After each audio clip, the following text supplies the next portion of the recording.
अपनी PhD thesis को जमा कर दिया। उसके बाद में जिस तरीके से मुझे भी अभी हम लोग दर्शन सोलंकी के जिस तरीके से उनको प्रताड़ित किया गया और जातिवाद के तहत वही सेम घटना मेरे साथ भी हो रही है।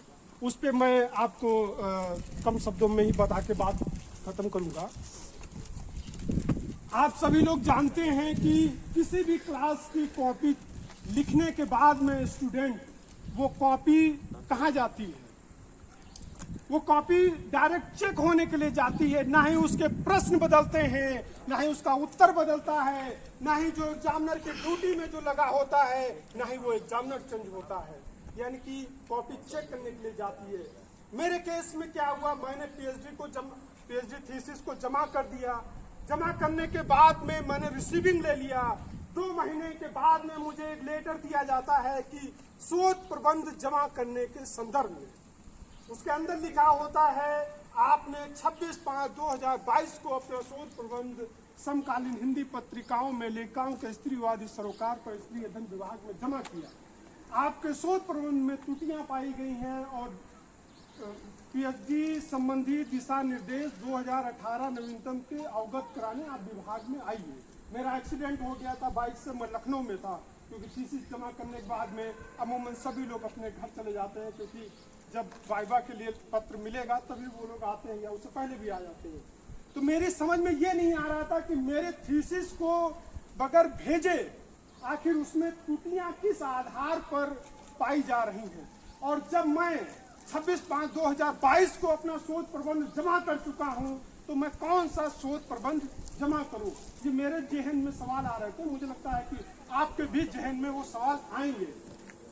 हमने लेकर उसका जवाब दे दिया। उसके बाद में फिर ये मुझे बताया गया 3 महीने 11 दिन बाद गाइड जो है बदल दिए गए। लेकिन जो पीएचडी ऑर्डिनेंस है, पीएचडी ऑर्डिनेंस 2009 जिसके तहत हमारा एडमिशन हुआ, उसका एक क्लॉज है 5.6। उसमें यह है कि आपका रजिस्ट्रेशन होने के बाद टॉपिक डिसाइड हो गया, गाइड मिल गए, तो 2 साल बाद नॉट बी परमिटेड 2 ईयर, इस तरीके से उसमें भाषा लिखा हुआ है कि नहीं बदल सकते हैं। उसी का एक 14.1 है, उसमें यह है कि आपने थीसिस जमा कर दिया है तो विद इन 15 डेज यानी कि वीसी 3 नाम चयन करके और जो है एग्जामिनर के पास चेक होने के लिए चली जाएगी। तो मेरे केस में ऐसा कुछ भी नहीं हुआ। असंवैधानिक तरीके से मेरे गाइड बदले गए। उसकी लड़ाई जितनी मैं 344 पेज की जो थीसिस लिखा हूँ, आप लोग इधर से गुजरते हैं कभी रूम पे आइएगा, उससे जस्ट डबल यानी कि 344 और इसका जस्ट डबल तो एप्लीकेशन और पत्राचार का जो हो चुका है। विश्वविद्यालय ने जब हमारी बात को नहीं सुना तो मुझे मजबूरन यूजीसी, पीएमओ, राष्ट्रपति और अनुसूचित जाति आयोग एससी आयोग को पत्र लिखना पड़ा। तो ये सारी वार्तालाप मतलब चल रहा है। तो आप देख रहे हैं कि ये सिर्फ अगर मेरे नाम के पीछे रजनीश कुमार शर्मा शुक्ला चतुर्वेदी पांडे लगा होता तो यकीनन मैं दावे से कह रहा हूं कि मेरी पीएचडी को अवार्ड कर दिया गया होता। लेकिन बाबा साहब के प्रतिमा के सामने आज मैं बोल रहा हूं, मेरे नाम के पीछे रजनीश कुमार अंबेडकर लगा हुआ है। इसलिए जाति मानसिकता के तहत जो हमारे एचओडी हैं और विश्वविद्यालय प्रशासन मुझे अभी भी प्रताड़ित कर रहा है, मेरे समय को भी लॉस कर रहा है और मुझे आर्थिक रूप से भी, क्योंकि फेलोशिप नहीं मिल रही। आप सभी लोग जान रहे हैं किस तरीके से मैं अपना गुजारा कर रहा हूं।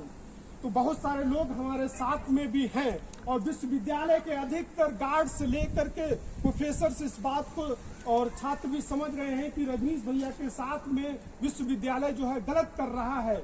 लेकिन कुछ लोग ऐसे भी हैं विश्वविद्यालय में जो लोग लगे हुए हैं कि रजनीश का किसी तरीके से पीएचडी अवार्ड भी ना हो पाए। लेकिन बाबा साहब के संविधान पर मुझे विश्वास है और कानून पे विश्वास है कि मैं कानूनी तरीके से जो लड़ाई हमारी चल रही है, एक ना एक दिन जरूर हमें कामयाबी मिलेगी।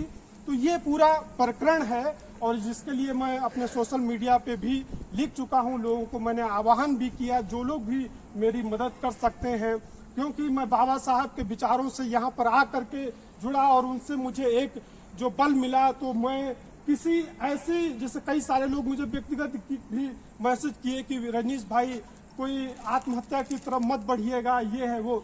मैंने कहा इतना कमजोर नहीं हूँ, बाबा साहब की किताबों को पढ़ करके इतना तो आत्मबल आ गया है कि मैं इस प्रशासन से जो असंवैधानिक तरीके से मेरे साथ जो जातीय प्रताड़ना जो कर रहा है, इसके लिए मैं लड़ सकता हूँ।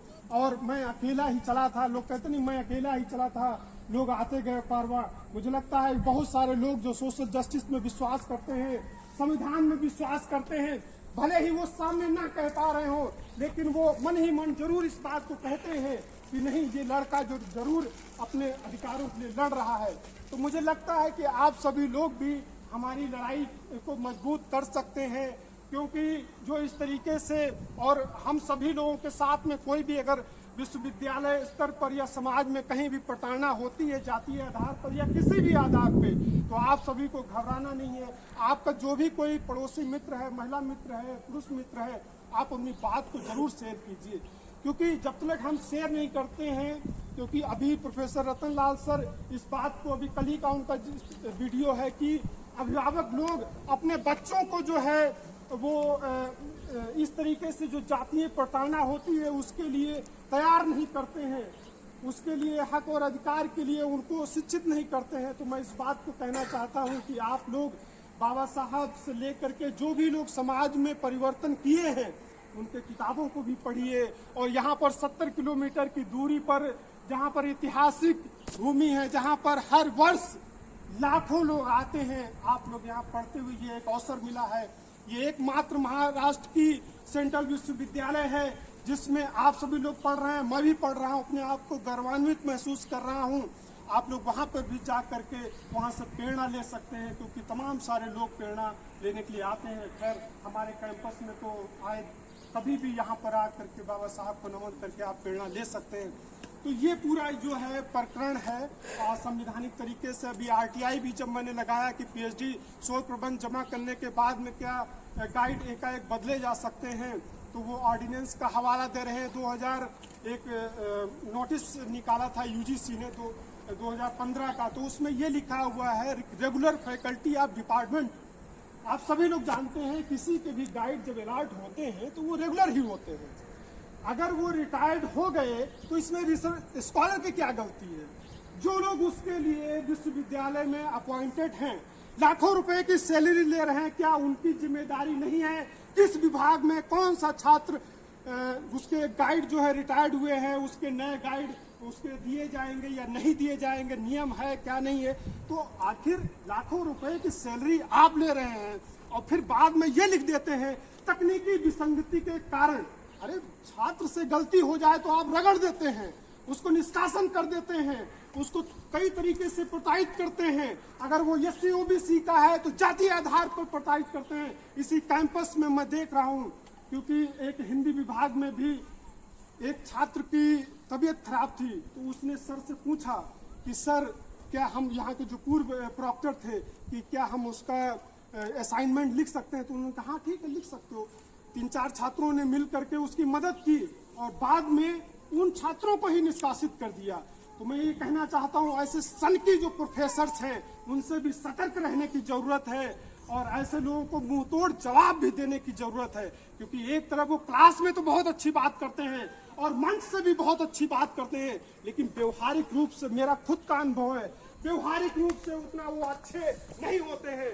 अगर अच्छे होते तो आखिर हम सभी लोगों को यहाँ पर इकट्ठा हो करके दर्शन सोलंकी के या अभी जो जैन विश्वविद्यालय में बाबा साहब पर जो आपत्तिजनक जो टिप्पणी की गई या बीबीयू लखनऊ में जिस तरीके से बाबा साहब को अपमानित किया गया, मुझे लगता है बातचीत करने की जरूरत नहीं पड़ती और हम लोग बातचीत करना भी नहीं चाहते, क्योंकि हम लोग तो पढ़ने लिखने के लिए आए हुए हैं, क्यों हमारा इन सब चीजों में समझ आए।